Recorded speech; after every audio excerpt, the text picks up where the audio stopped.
My first time, I didn't really have an option. He was screaming and he needed feeding, and I was in a pharmacy, and I just had to do it, and it was fine because there was some chairs in the pharmacy for like a waiting area and that sort of thing, and I was prepared in that I was wearing the appropriate kind of clothing, easy to do it. I just had to kind of get the guts up to do it, but it was just not exactly my ideal first time of doing it, not, you know, next to some cake and a coffee. And it was actually a little bit strange because of an empty pharmacy, there was one other person, a chap, that decided just to stand right behind my shoulder whilst I was doing it. The whole empty pharmacy. I don't know if he was having a look or what, but you know, it wasn't exciting.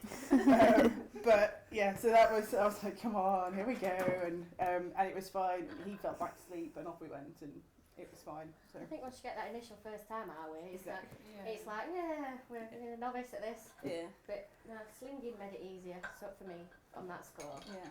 But it was more a body conscious issue than what I were actually doing. Oh yeah. For me, but he's never wanted to be covered up, and he weren't a fan of the pram. But thank you. Well, we still do now when he's out in public. If he has a bit of a meltdown, it's get down on his level, and if he wants that, he can have milk. But it's not really bothered me. I mean, I nursed at my brother's wedding in church. Quite discreetly in a sling. Yeah. And when he was smaller, it just sent easier. It's easier to him up your top than it is now. It's never been an issue, but I think it's more common now, and the groups you go to, there's more support for people gently.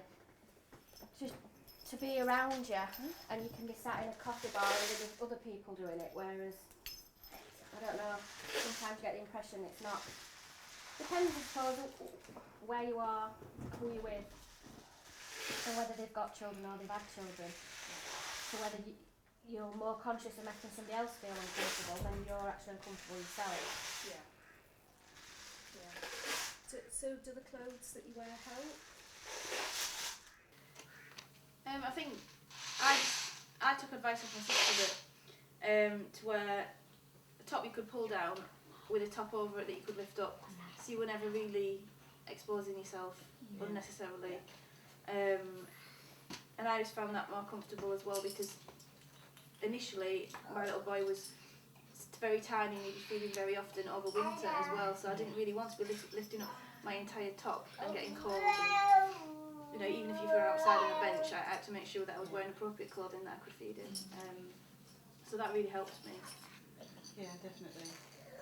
Because I'm definitely not one for just having it all out there. I need to feel like I'm being subtle about it to feel comfortable, and so that I don't feel like I'm being looked at. But I've never had any negative comments, and I don't know if that's because of the fact I'm quite conscious of doing it subtly, I don't know. But yeah, top, I really don't even like breastfeeding clothes, actually. They're absolutely awful. And double top then? Yeah, I double top, just a cheap vest top and any other top that I've ever had, and you instantly have a breastfeeding outfit. Do you not feel that's really warm though all the time for it? I mean, that's where I'd struggle with. Maybe. I get really warm. It seems to be fine. It's just airy t-shirts and a strappy top underneath. It doesn't seem to really bother me overly. But other people do, and other people again have the confidence. I may be body conscious as well, and I always wanted my tummy covered. So that's the bit that. So that's why I always have a top underneath, so I don't like show this bit off. Yeah.